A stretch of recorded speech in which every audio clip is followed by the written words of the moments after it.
বিয়ের আগে যে কাজগুলো মেয়েরা জানতো না, বিয়ের পরে কিন্তু সেই কাজগুলো করতে হয় এবং জানতে হয়। বিয়ের আগে যে কাজগুলো জানতাম, করতাম না, পরিস্থিতি অনুযায়ী কিন্তু মেয়েদেরকে সেই কাজগুলো করতে হয়। হে গাইস, আমি রাধা। তোমরা সবাই কেমন আছো? আশা করি অনেক ভালো আছো। আর তোমাদের ভালোবাসা এবং ঈশ্বরের আশীর্বাদে আমিও অনেক ভালো আছি। ছোট্ট মিনি ব্লগে সবাইকে জানাই স্বাগত। এখন বাজে সকাল 6:30। মা ঝটপট করে বাসনগুলো ধুয়ে নিচ্ছে। আর রাত্রিতে আমার সোনা পাপার যত ময়লা জামা কাপড় কাঁথা ছিল সেগুলো আমি ধুয়ে করে নিচ্ছি। আর জানো তো, এখানে টানা 4-5 দিন ধরে রাত্রিতে দিকে বৃষ্টি হয় আর দিনের বেলা কিন্তু রোদ উঠে। রাস্তাঘাটের অবস্থা খুবই খারাপ, সেটাও তোমাদেরকে শেয়ার করেছি।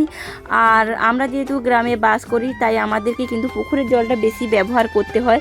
জামা কাপড় বাসন A to Z আমরা কিন্তু পুকুরের জলটাতেই বেশি ব্যবহার করছি।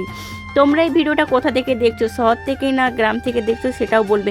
আর গরমকালে তো পুকুরের জলটা নিচের দিকে চলে আসে, তাই জামা কাপড় ধুইতে খুবই কষ্ট হয়। কিছু করার নেই, জল নিচের দিকে এলেও আমাদেরকে ধুইতে হয়। কিন্তু বর্ষাকালে শীতকালে কিন্তু জল কিন্তু পরিপূর্ণ থাকে। সিজিত দেখছো আমাকে দেখছে আর কান্না করতে শুরু করে দিয়েছে ঝটপট করে, তার জন্য আরও তাড়াতাড়ি করে জামা কাপড় ধুচ্ছি। তারপর আমার ধোয়া হয়ে গেছে, মা এখানে পুজো করতে বসে পড়েছে। আর আমারও স্নান করার পরে আমি সিজিতকে নিয়ে পূজার কাছে বসে আছি। সিজিত কত সুন্দর তাই করছে। আর সিজিতকে আমি এখানে নিয়ে বসেছি কারণ ওকেও জানতে হবে, ও এখন ছোট আছে, যে সকাল হলে ঠাকুরকে আগে প্রণাম করতে হয়, তারপরে যা যাবতীয় কাজ হয় সেগুলো করতে হয়।